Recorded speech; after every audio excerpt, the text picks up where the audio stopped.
De Dieu soit avec vous. La paix de Jésus soit avec vous. Disons, béni soit l'Éternel. Béni soit l'Éternel. Alléluia. Il est ressuscité. Il est ressuscité. Avec beaucoup plus de conviction, il est ressuscité. Amen.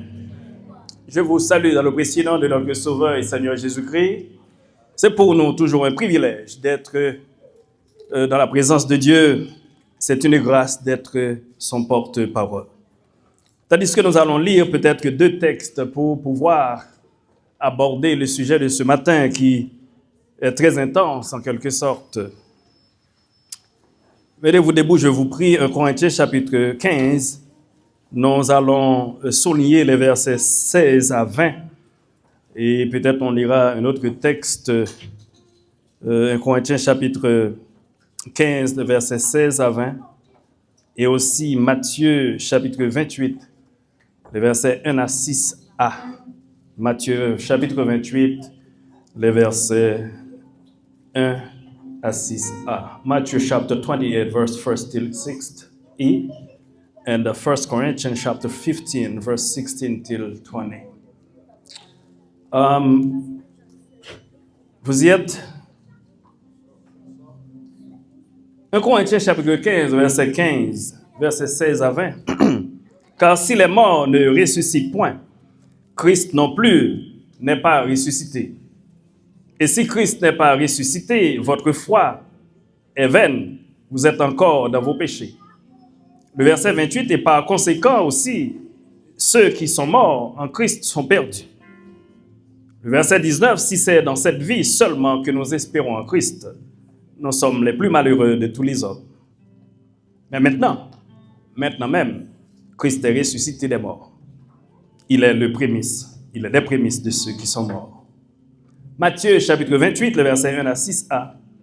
Après le sabbat, à l'aube du premier jour de la semaine, Marie de Magdala et l'autre Marie, allèrent voir le sépulcre. Et voici, il y eut un grand tremblement de terre, car un ange du Seigneur descendit du ciel, vint rouler la pierre et s'assit dessus. Son aspect était comme l'éclair et son vêtement blanc comme la neige. Les gardes tremblèrent de peur et devinrent comme morts. Mais l'ange prit la parole et dit aux femmes, pour vous, il y a une exception ici, pour vous, ne criez pas, car je sais que vous cherchez Jésus qui a été crucifié. J'ai une bonne nouvelle pour vous. Malheureusement, vous avez marché pour rien. Il n'est point ici. Il est ressuscité comme il l'avait dit. Au contraire, si vous voulez voir, venez et voyez le lieu où il était couché. Qu'il en soit ainsi pour vous. Mettez-vous. Je ne peux pas m'en passer de ne pas chanter ce cantique. Je vous prie de patienter. Amen, l'Église. Gloire à Jésus. Dis-tu que Jésus-Christ seul purifie? Vous connaissez ce cantique, vous allez l'entonner avec moi pour la gloire de Dieu. Dis-tu que Jésus-Christ seul purifie? Es-tu lavé dans le sang de l'agneau? As-tu confiance en sa grâce infinie? Es-tu lavé dans le sang de l'agneau? Oh, veux-tu que le sang de l'agneau coule sur ton cœur? Seul il peut des péchés ôter la souillure de la neige, donner la blancheur. Sais-tu que Jésus-Christ seul purifie? Es-tu lavé dans le sang de l'agneau? As-tu confiance en sa grâce infinie? Es-tu lavé dans le sang de l'agneau? Oh, veux-tu que le sang de l'agneau coule sur ton cœur. Seul il peut des péchés ôter la souillure, de la neige donner la blancheur. Oh, veux-tu que le sang de l'agneau coule sur ton cœur? Seul peut des péchés ôter la souillure, de la neige ôter la blancheur.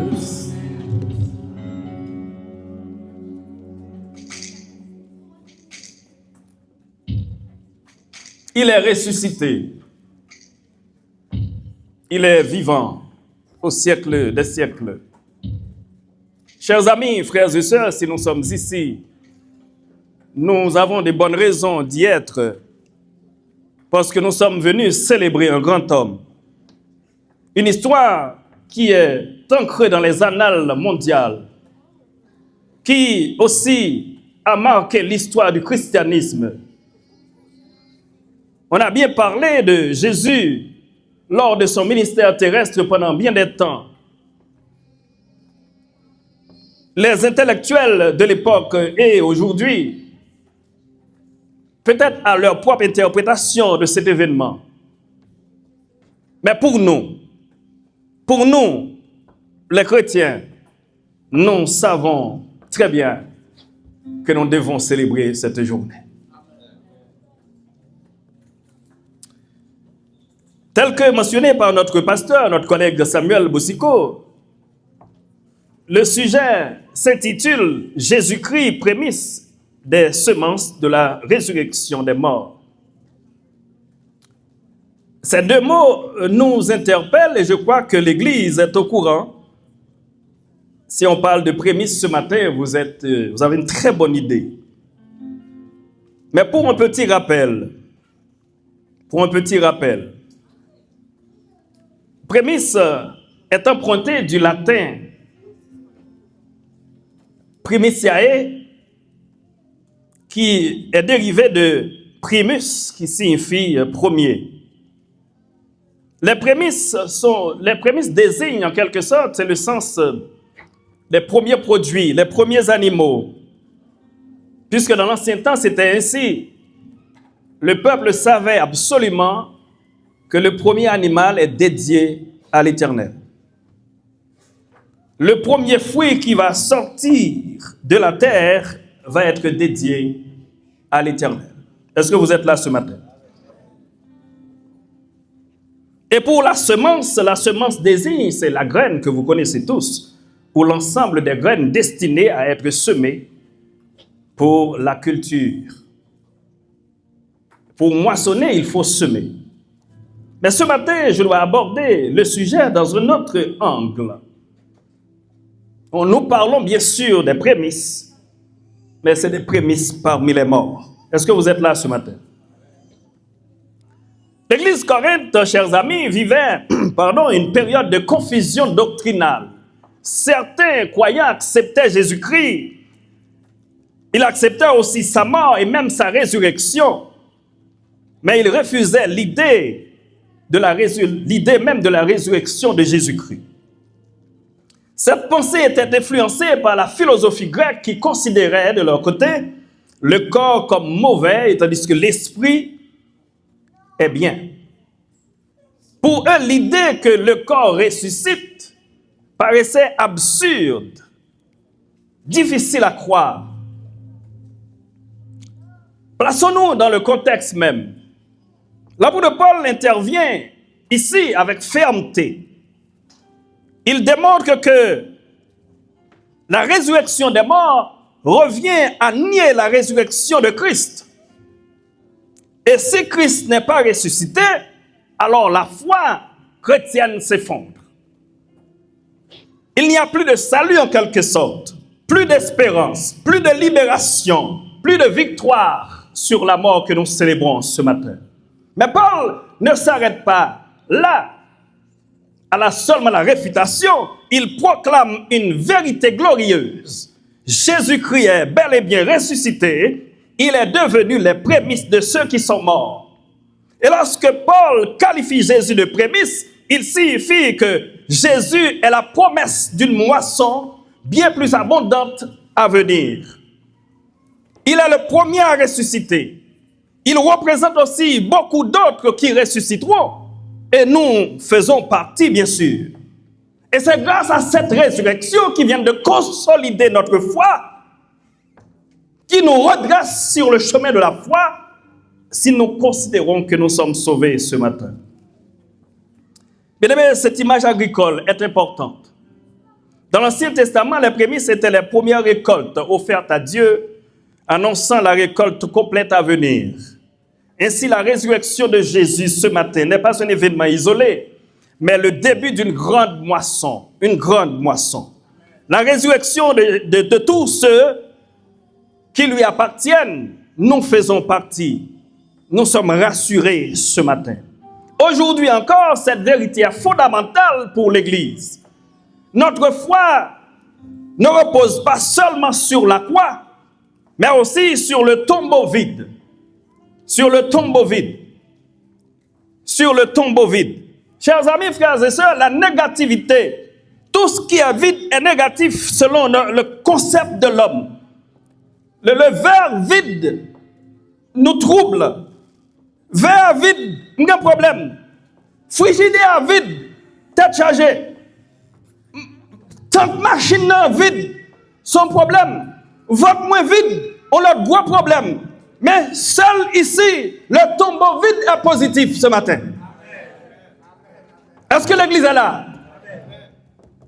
Tête moins qu'à vide, votre moins qu'à vide, frigidaire qu'à vide, c'est négatif. Mais le tombeau vide, c'est positif pour nous matin en chrétien. Parce que si ton tombeau n'est pas vide, tu as un gros problème. Si ton tombeau n'est pas vide, tu as un gros problème. Il y a de la fête sous de nous. Mais heureusement, le tombeau est vide. Applaudissons le Seigneur ce matin. Le tombeau est vide. Venez, voyez le lieu où il est accouché. Il n'est pas ici. Le tombeau est vide. Oh, il a perdu bataille là. Il a perdu bataille là. Il a perdu bataille là. Il n'a pas gagné. Le tombeau vide. Mais c'est une victoire pour nous, le tombeau vide. Jésus n'est pas seulement mort pour nous. Il est ressuscité pour nous, garantir la victoire finale. Bien-aimés frères et sœurs, notre introduction, il y a environ 2000 ans de cela, à Jérusalem, un événement de toute l'humanité qui a bouleversé l'humanité entière. Jusqu'à aujourd'hui d'ailleurs, Jésus-Christ fut arrêté, jugé et condamné à mort. Il fut crucifié sous l'autorité du gouverneur romain, Ponce Pilate. Après plusieurs heures de souffrance, il rendit l'esprit sur la croix.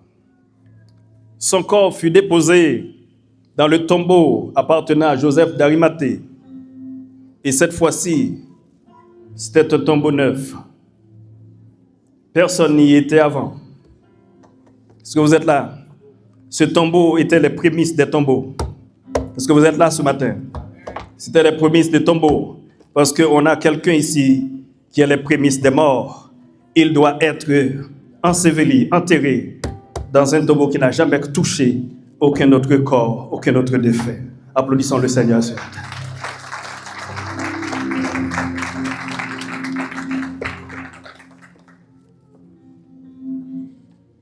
Parce que ce tombeau, ça prend le problème. Le Jésus prend le ressuscité. Est-ce que vous l'avez matin? C'est là que je devine avant, oui. Tombeau prend le problème qui côté? C'est lorsque mesdames qui étaient très curieuses, la curiosité est bonne des fois.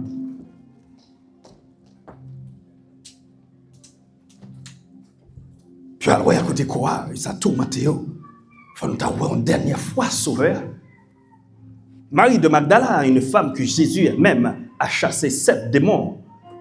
Il songeait ça, Jésus fait pour lui. Il dit, pas qu'à passer, pas faire un dernier coup d'œil. Est-ce que vraiment mettre l'amour? On a regardé, mesdames. On a regardé. On a fait un coup d'œil pour nous. Il va de l'autre côté, il prend chemin directement, d'aller vers tombeau même. tout à coup, il y a un personnage qui est apparu. Il dit, hey, mesdames, salut. Je sais que vous cherchez quelqu'un. Est-ce qu'on l'a matin? Bien aimé. Parce que si Jésus finit ressuscité dans le champ ressuscité, et maintenant, tombeau ça, si son tombeau que tu as moun là-dedans déjà, bah là, t'as troublé. Est-ce qu'on l'a matin? Et là, dit, mais non, tu as moun là-dedans déjà, t'as mis doute dans là. Mais Dieu a planifié tout ainsi, que tombeau Jésus prend là-dedans, pas de jamais gen moun là-dedans. Et Joseph Arimathée dit, mets tombeau ça, nous ne pouvons jamais mettre moun là-dedans, mettez Seigneur là-dedans. Et voilà, et Jésus prend sorti dans tombeau. Une grande pierre, chers amis, frères et sœurs, fut roulée devant l'entrée.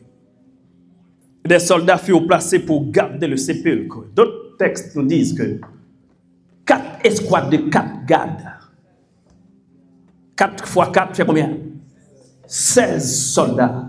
Et je ne sais pas si tu n'as pas de tireur d'élite quelque part. Mais pour l'instant, il te dit 16 soldats pour veiller Jésus, pour ne pas ressusciter. Et puis, assurer, il dit, Jean-Moun, ça a parlé, si nous ne faisons pas Jean pour mettre un wash, boucher bagaille ça, pour que nous ne pas dire, il est ressuscité vrai. Nous mettons wash, nous assurons que nous ne sommes pas capables de sortir. Est-ce qu'on l'a battu? Imaginez-vous une pierre qui vient bloquer une autre pierre. Est-ce que vous êtes là? La pierre qu'on a rejetée devient la principale de l'angle de ceux qui bâtissaient. Une pierre qui est dans ton bois, bouché, barré pour l'autre pierre. Entre pierre pour pierre, ma voix qui est-ce qui plus pierre? Ce qu'on a matin. Gen wash passe wash. Gen wash passe wash, chers amis. Gon wash qui tombe sous la crase. Gon wash même sous barré, la passe pareil. Jésus ressuscité. Tel qu'il avait dit. Pas une seconde avant, pas une seconde après. Ça rassure le matin, la vie chercher tout le monde.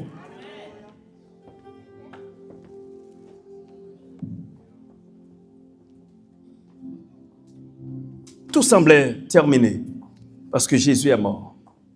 Il est en tombeau. Les disciples étaient découragés. La peur remplissait leur cœur. L'espérance semblait morte. Mais le 3e jour, très tôt dans la matinée, des femmes que vous connaissez, parmi lesquelles Marie de Magdala, se rendirent au tombeau. Ils trouvèrent la pierre roulée. Le tombeau est vide. Amen. Et l'autre texte dit non, linceul qui t'a enveloppé, Jésus a venu plier, mettez à part. Non seulement il pas ouais, mais ça t'a enveloppé là, il dit mettez à fait nous, déposez le pour nous, parce que l'homme rivière. Ministère devine accompli dans ton bois fini. Est-ce qu'on l'a matin? Il ressuscité. Ressuscité. Mes anges là, qu'est-ce qu'il fait? Non, j'annonce ça, il n'est point ici. Il est ressuscité. Jésus apparut ensuite à ses disciples. Et l'autre texte dit donc que les anges ont fini rouler wash là pour mesdames. Messieurs, attention, oui, même les anges ont compassion, mesdames. Les anges ont roulé wash là pour mesdames. Roulez wash là. Venez. Penchez pour eux. Le tombeau est vide. Ce tombeau vide, c'est notre victoire ce matin. Et les anges prennent ça, ils finissent rouler wash là. Ils roulent très bien. Et puis ils chita. Chita. Ils veillent. Ils veillent sur le rocher. Ils veillent sur le rocher. Matin, gon ange qui roule wash pour là, et le chita sur lui. Gon ange qui roule wash pour là, le chita sur lui. Gon ange qui roule wash découragement là, le chita sur lui. Gon ange qui roule wash déception là, le chita sur lui. Gon ange qui roule wash parler mal là, le chita sur lui. Gon ange qui roule wash financement et puis qui chita sur lui. Venez et voyez. Et le tombeau est vide. Cette résurrection n'est pas seulement un miracle, chers amis. C'est un début d'une nouvelle réalité. Jésus devenait les prémices de la résurrection. Comme une semence qui sort de la terre, il inaugurait la grande moisson de tous les croyants. Paul affirme que Jésus est les prémices. Et pour la raison, chers amis, le premier point, Jésus-Christ, la preuve vivante de la résurrection. Jésus-Christ, la preuve vivante de la résurrection. Et le deuxième point, Jésus-Christ, la garantie future de notre propre résurrection. Si j'aurai le temps, bien sûr. Paul déclare, mais maintenant Christ est ressuscité des morts, il est le premier de ceux qui sont morts. Avant Jésus, plusieurs personnes avaient été ramenées à la vie, chers amis. La Bible souligne que Lazare t'es mort, que t'es ressuscité. Et c'est Jésus même qui t'a ressuscité Lazare. Est-ce qu'on l'a? Tu as gagné aussi le fils de la veuve de Naïn, qui t'est mort, et Jésus lui-même qui t'a ressuscité, ce jeune homme.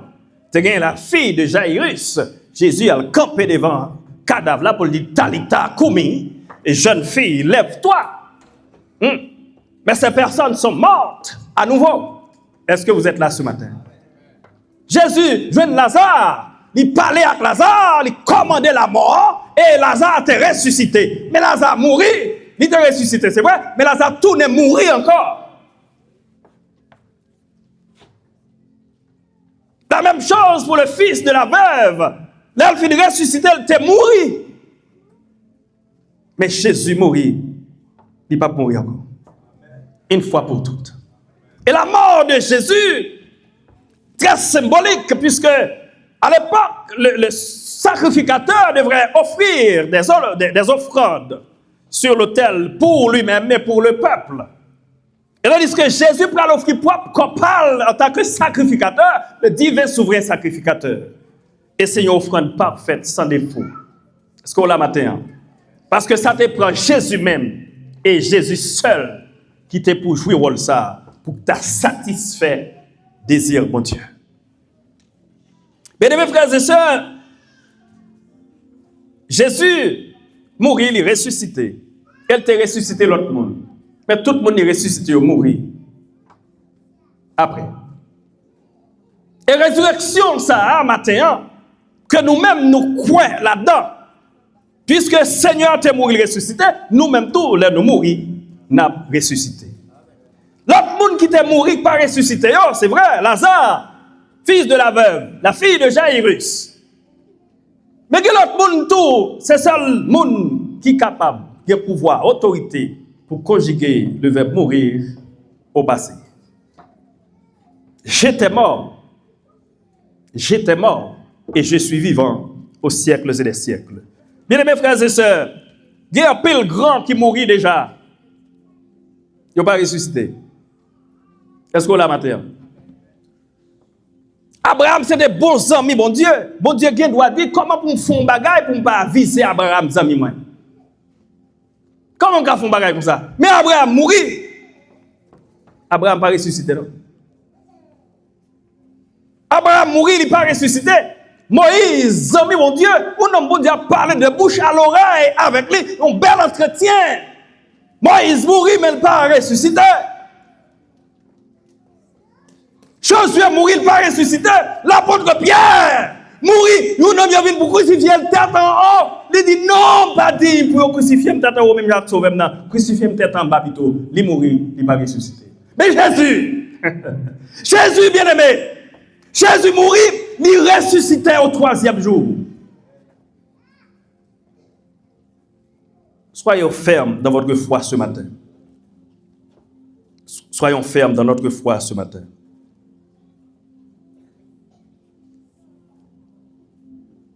Jésus est ressuscité. Il est ressuscité pour ne pas jamais mourir encore. Et pas bien l'autre offrande qu'a bail pour saluer nous encore. Nous n'avons pas besoin de tuer ni cabrit, ni bœuf, ni mouton. Le sang de Jésus lui suffit. Est-ce que là matin, la force à travers son sang, la puissance du sang de Jésus. Et c'est ça que fait Jésus à chaque fois l'on dit le sang de Jésus, ennemi prenait, il tremblait. C'est la force de ce sang. Est-ce qu'on l'a matin?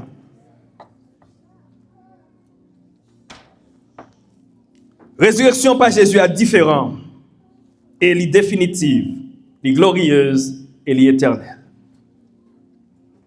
Apocalypse chapitre 1er, le verset 18 dit, je suis le premier et le dernier, et le vivant, j'étais mort. Et voici, je suis vivant aux siècles et des siècles. Je tiens les clés de la mort et du séjour des morts. J'étais mort, je suis vivant. Pas de personne au monde qui a conjugué verbe ça au passé. Nous avons Abraham par fait, Moïse par fait, Josué par fait, Jésus seul qui a fait. Et on a l'assurance que nous avons ici. Côté, bon Dieu dit, je tiens les clés de la mort et du séjour des morts. C'est-à-dire que Jésus maîtrisait la mort. Jésus maîtrisait la mort. Pas de crainte pour les gens qui mourent dans mon Dieu encore.